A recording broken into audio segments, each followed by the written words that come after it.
I want to tell you guys a little story of our little refit that started as a 1-month project and turned into a year of the hardest work that we had ever faced. And it just might be the best refit of the year. We sold everything like everybody else, and we bought our dream catamaran, a Lagoon 450, so our family of 6 could sail around the world.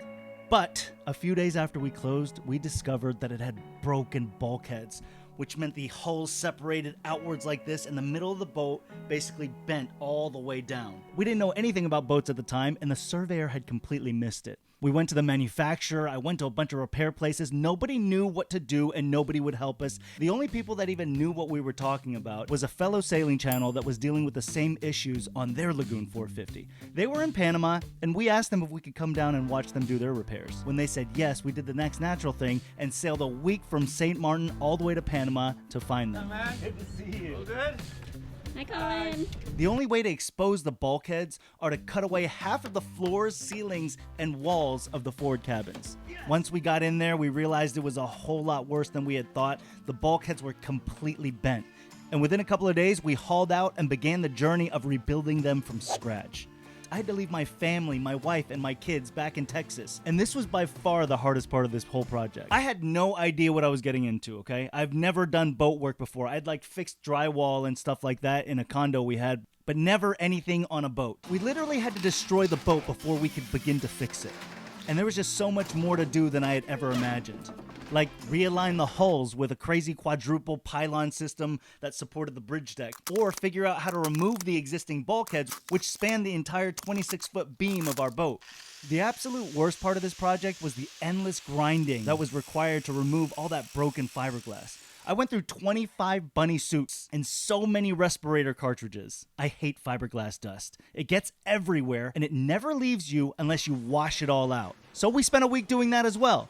Yes, we put hundreds of gallons of water on the inside of our boat. With the hardest part out of the way, which I thought was the hardest part at the time, we began rebuilding the bulkheads from scratch. I learned how to template with cardboard and sculpt them from wood, and I made so many mistakes along the way. The problem is if you mess up while working in the jungles of Panama, you don't just run to Home Depot. You have to drive 3 hours into the city, buy more parts and materials, and then 3 hours back. And I did that so many times.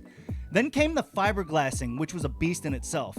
The closest I'd ever come to glassing was playing with paper mache when I was in 3rd grade. I made even more mistakes here, which required even more grinding. That's the only way you fix a fiberglass mistake. We used 25 gallons of epoxy resin and hundreds of pounds of fiberglass to do our repairs. But the result is one of the strongest Lagoon 450s in existence.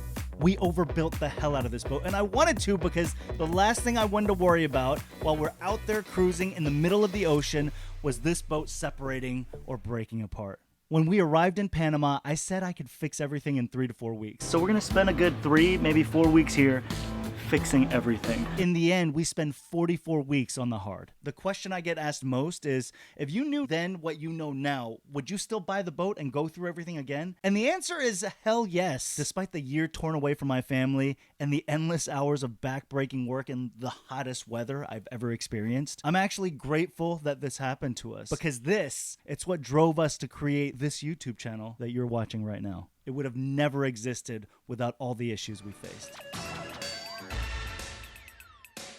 Woo! Our boat is fixed! Our boat is fixed! We are officially sailing. This is the first time that we've taken this boat out, and I can't put into words how exciting this is. I wish you guys could feel what I'm feeling.